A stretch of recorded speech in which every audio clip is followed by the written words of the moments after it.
Thank you very much for joining Colorado Politics. We understand that you have a big announcement for the people of Colorado. What do you want to tell them? I would like to be the next NFL commissioner. No, I am running for the Republican nomination for governor of the state of Colorado for 2018. Why do you feel like now is the time for you to enter this race?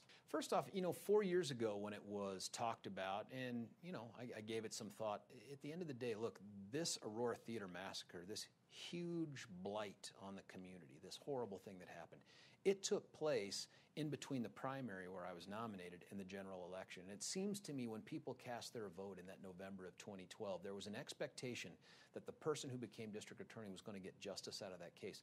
I couldn't leave that to go chase some political ambition. What kind of a candidate are you going to be during this election in terms of a Republican candidate? We're going to be facing a wide spectrum. You're going to see far to the right. You're going to see folks more in the middle. How do you plan on going about the campaign issues-wise and where you're going to stand? And do you think Coloradans are looking for more moderate candidate for this office?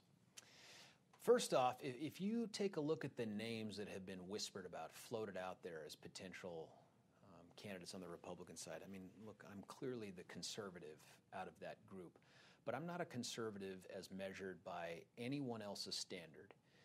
We're not just Republicans here, we're Western Republicans, and that makes us unique and different. We don't subscribe to the same value set necessarily as those sea-level Republicans out there on the coasts. We're different.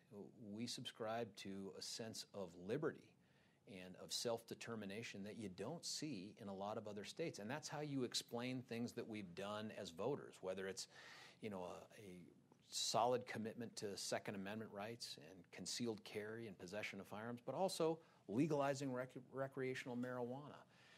We're a state that believes in self-determination. We're a state that believes in freedom. We're a state that believes in things that I think I can bring to the table.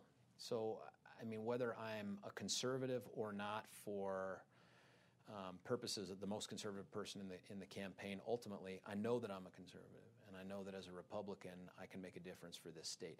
I don't think that Coloradans say we're looking for someone who's self-described as a moderate, or we're looking for someone who's a Democrat, or we're looking for someone who's a Republican. I think they're looking for someone who's a Coloradan who subscribes to Colorado values, and I think those are conservative values. Mr. Brauchler, you can be an emotional guy. You can show a lot of passion in the way that you go about things. I'm thinking in the Nathan Dunlap decision, immediately we're very passionate about it. I'm thinking in the Aurora Theater shooting, a lot of passion there from you. Do you feel like your emotion kind of drives you a little bit? Man, how could you say no to something like that? Show me someone that isn't driven to excellence or to do bigger and better things by their passion, and I'm going to show you a dud of a person. Yeah, my passion helps drive me, but it's not a reckless passion, and it's not one that I can't control. It spurs me on. Mr. Brauchler, thank you very much for your time.